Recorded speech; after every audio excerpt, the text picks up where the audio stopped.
দর্শক আমন্ত্রণ যাচ্ছি সিটিজি পোস্টের ফেসবুক লাইভে। আমি তাফিম আলম এই মুহূর্তে রয়েছে হালি শহর এলাকায়। এদিকে আপনারা জানেন যে গতকাল দুটি স্বাক্ষর হয়েছে ঢাকার মধ্যে, দুটি, একটি হচ্ছে চট্টগ্রাম লালদিয়া বন্দর এবং আরেকটি চট্টগ্রাম ঢাকার পানগাঁও বন্দর। এই দুটি স্বাক্ষর হয়েছে বিদেশি প্রতিষ্ঠানের সাথে।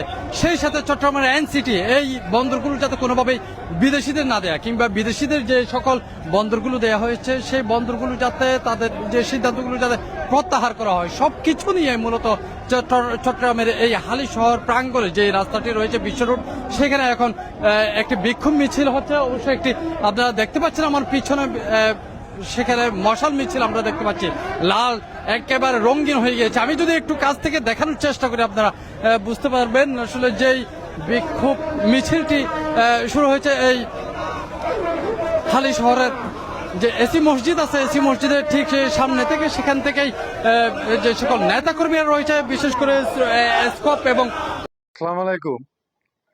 আপনারা যে ভিডিওটা দেখলেন, দেখুন এটা আমাদের চট্টগ্রাম বন্দর। চট্টগ্রাম বন্দরটা আমাদের এই সরকার বিদেশিদের হাতে তুলে দিতেছেন।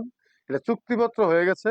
যেদিন বাংলাদেশে 17 তারিখ শেখ হাসিনার বিচারের রায় হওয়ার কথা, সকল সাংবাদিক এবং সকল জনগণের দৃষ্টি যখন ওইদিকে, তখন এই সরকার এই বন্দরটাকে স্বাক্ষর করে চুক্তি করে দিয়ে দিলেন 30 বছরের জন্য বিদেশিদের হাতে।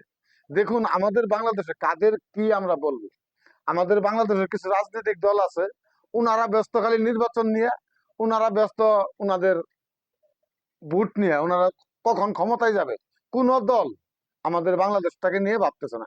দেখুন এই বন্দর বিদেশিদের হাতে আমরা কেন তুলে দিব, এখানে কিন্তু নিরাপত্তার একটা বিষয় আছে।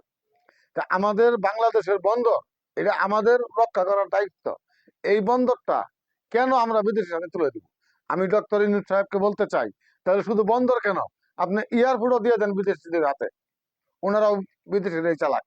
এই দেশটা আপনারা কি চালানির জন্য ক্ষমতায় গেছিলেন, না এই দেশটাকে ধ্বংস করার জন্য গেছিলেন? আপনারা কিন্তু এই দেশটাকে ধ্বংস করে ফেলে দিতেছেন। এইভাবে যদি আর কিছুদিন চলতে থাকে, জনগণ কিন্তু এই সমস্ত কিছু মেনে নিবে না।